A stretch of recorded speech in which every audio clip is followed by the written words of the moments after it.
In Civility, you are the leader of a growing city and its people.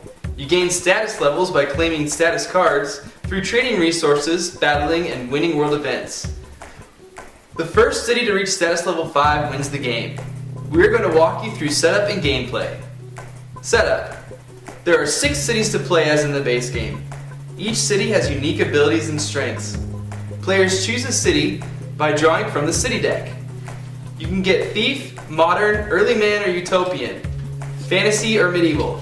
With the expansion, you can also choose from Zombie, Clone, or Cthulhu cities. Shuffle and draw a card from the city deck. Once the cities are selected, the players get the corresponding player and city boards.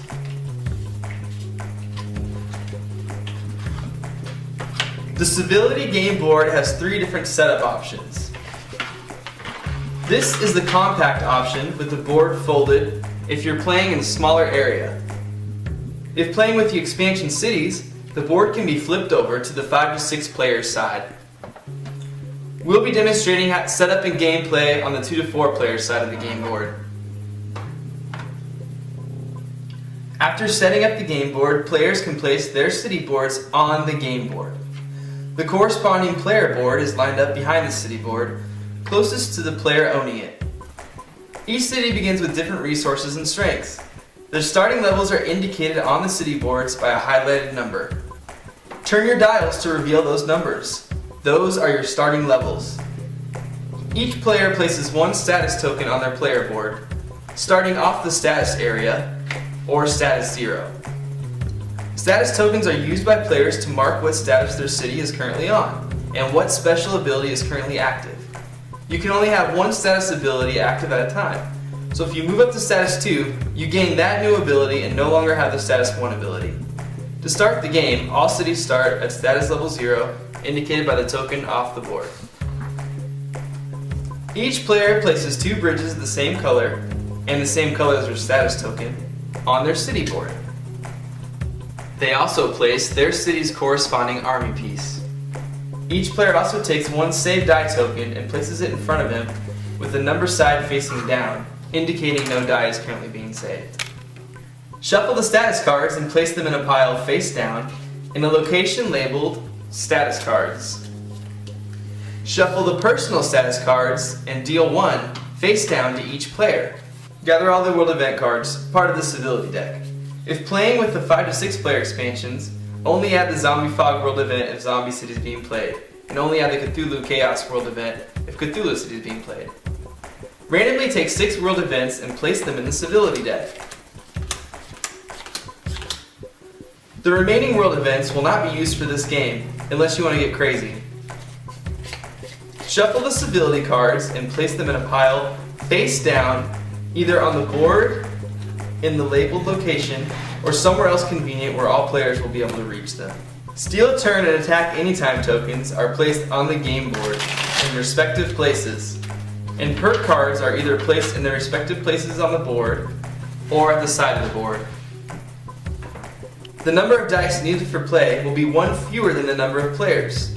The game includes 4 dice, so that there will always be 1 die not being used that can be used for battles or world events. So 3 dice are needed for 4 players, 2 dice are needed for 3, and 1 die is needed for 2 players. The Diplomat token is given to the player best suited to live in the city they were dealt. This player is the Diplomat for the first round.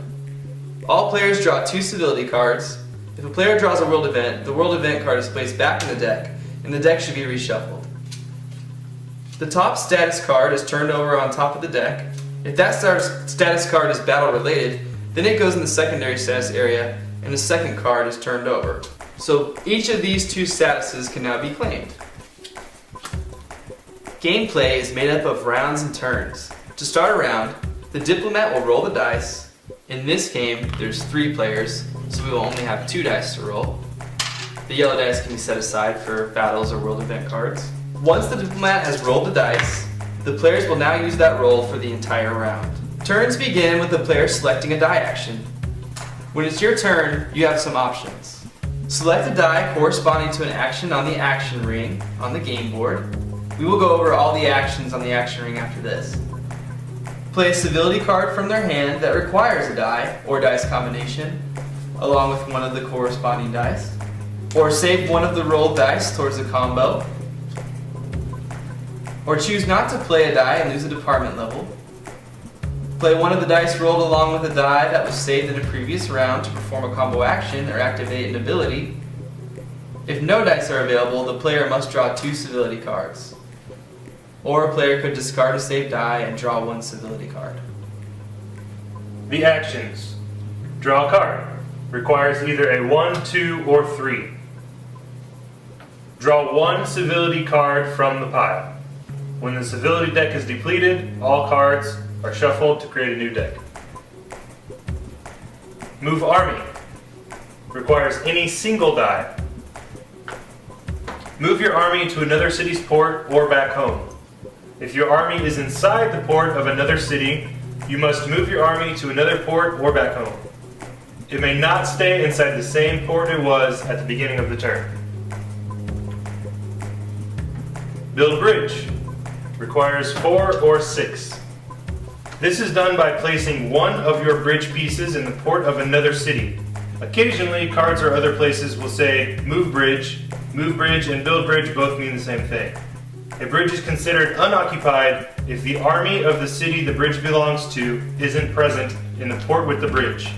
An unoccupied bridge may be used by any army for an attack. Upgrade 1 department level. Requires a 5. Upgrade one of your city's departments by changing the dial for the department you choose to upgrade 1 number higher. Government may not be upgraded using this method. Attack. Requires a 6. An attack may only be performed when your army is ready inside the port of the city you will be attacking, and an available bridge is in the port as well. The bridge may either be your own bridge or another city's bridge whose army is not present, an unoccupied bridge. A player may only attack a city that is their status level or higher. We will discuss attacking further in a bit. Recruit defenders. Requires doubles to be rolled of any number, but only one of those dice are used on the action ring. Cannot use a saved die. Recruit defenders work similarly to upgrade 1 department level, except you will increase defenders by the number on the die instead of just 1. Note that this option will not be available for 2-player games since only 1 die is used to play. For example, 2 4s and a 5 are available for you to choose from. Doubles must be available in order to recruit defenders, so you cannot recruit 5 defenders, but you may recruit 4 defenders since there are 2 4s available. You take one of the 4s, place it on the action ring in the recruit defender space, and increase your level of defenders by 4. After your turn, the next player would have a 4 and 5 available to choose from. Doubles are no longer available, so that player may not recruit defenders. Note that the maximum number of defenders you may have is 6. So if you cannot recruit the number indicated on the die, you would just max out your defenders to 6.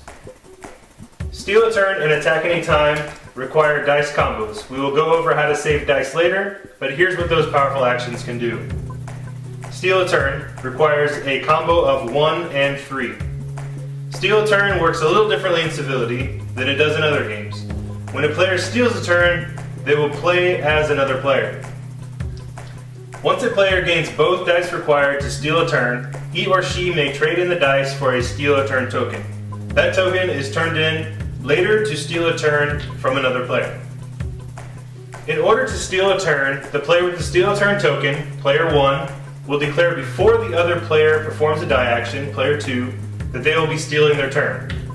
Player 1 then takes player 2's cards, performs whatever actions they want with the available dice and cards, playing or discarding a maximum of 2 cards. These actions are all played as if player 2 were doing them. A quick note on stealing a turn: if player 1 performs an attack action for player 2, player 1's involvement ends there. Player 2 would then take the cards back and carry out the rest of the war actions and then finish out their turn. A player is only allowed 1 steal a turn token at a time. Attack any time. Requires a combo of 2 and 4. The Attack Anytime token works exactly the same as the Anytime Attack card. Once a 2 and 4 combo are achieved, it can be traded in for an Attack Anytime token if one is available. The Attack Anytime token can be used to attack another city regardless of your army and bridge location and does not even have to be used during your turn. In other words, your army and bridges can all be home and you can play your token to attack any city. Normal battle still occurs. An Attack Anytime token may not be used to attack a city with a lower status than you. A player is only allowed one Attack Anytime token at a time. This is a huge advantage, which will be clear when we discuss the normal method for attacking later. Taking a turn. After a player has decided their die action, the dice used is put on the action ring to show it is unavailable for the rest of the round. Any die action can be performed any amount of times in a round, so even if there's a die sitting on to upgrade your departments, if another 5 is available, you can put it there as well. If the die is saved or used on a card, still place the die on the action ring out of the way.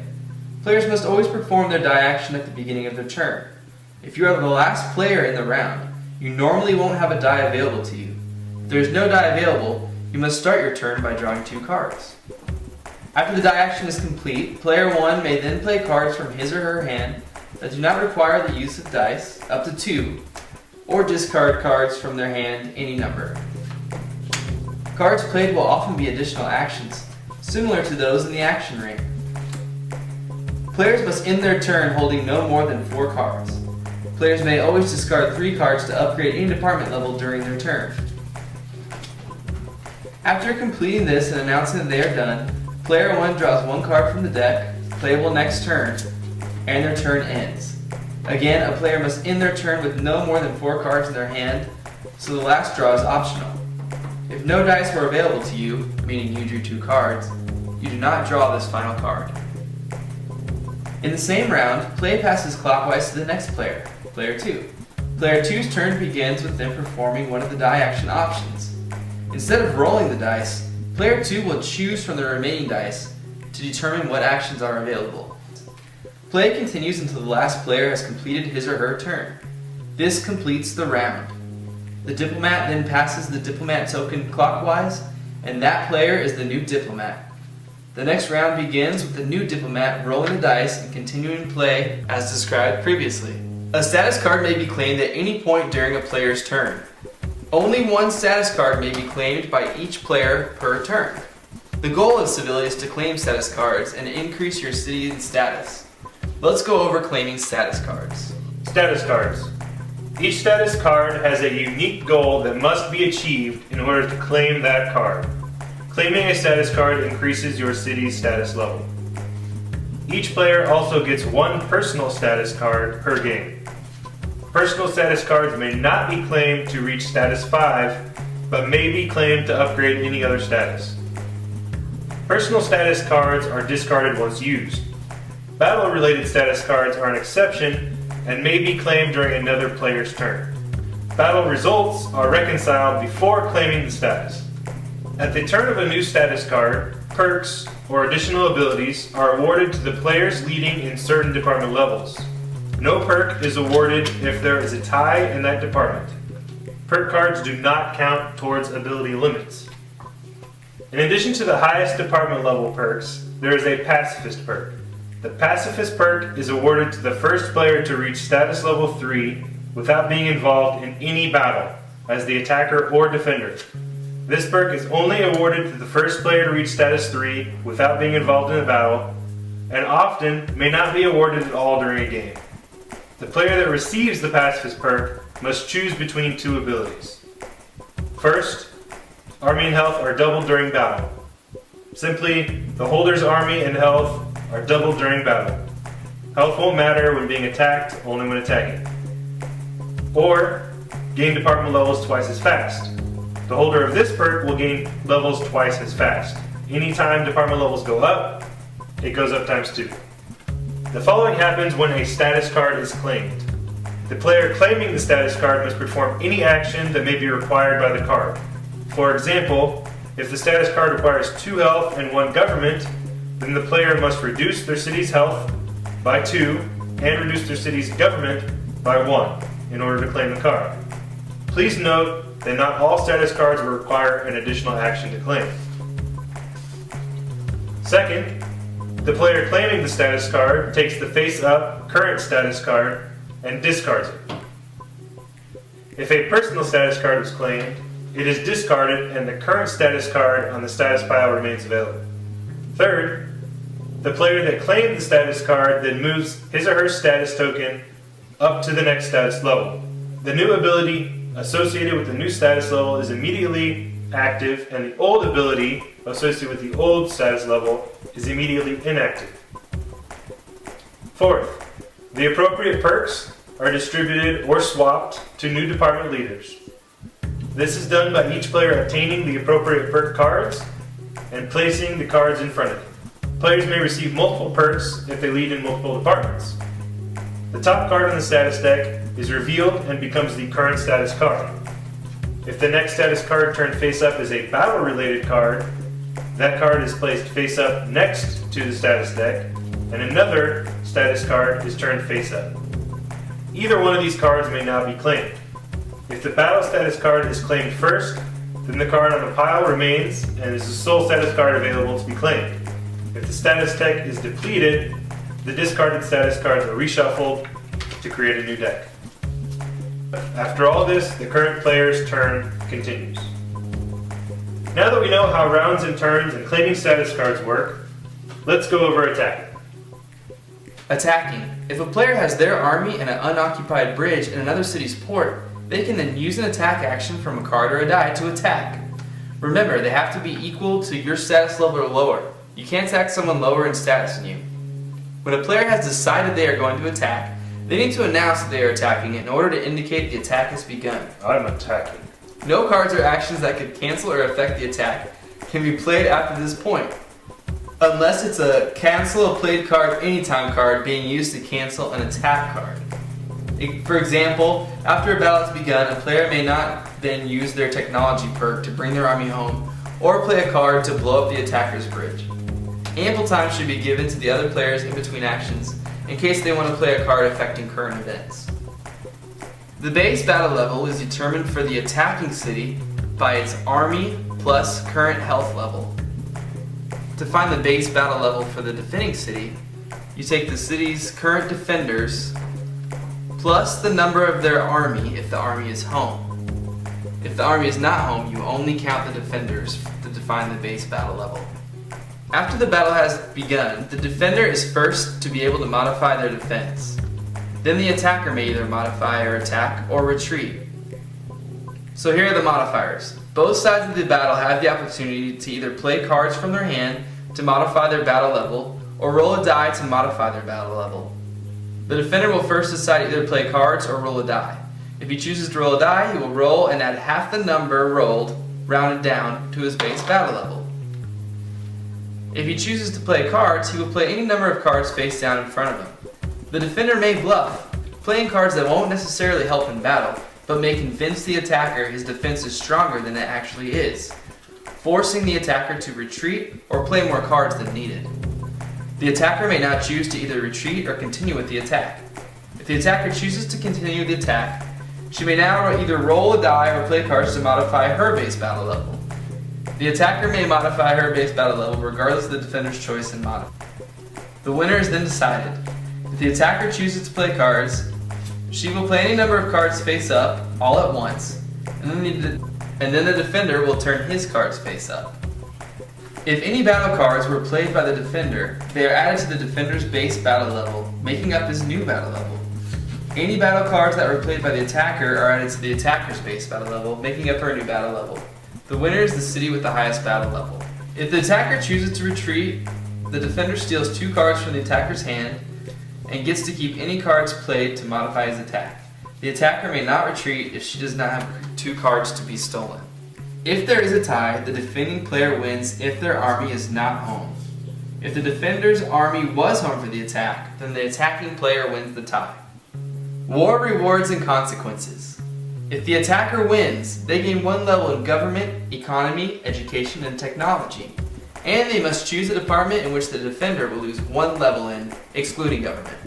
The attacking city also loses 1 defender. If the defending city wins, they must choose 2 departments to gain 1 level in, or 1 department to gain 2 levels in, excluding government, and they lose 1 defender. The attacker loses 1 army level and 1 government level. After battle, the attacker's army and bridge is returned home. There are many types of cards in the Civility deck. There are action cards. There are battle cards. These are the cards that you use during a battle.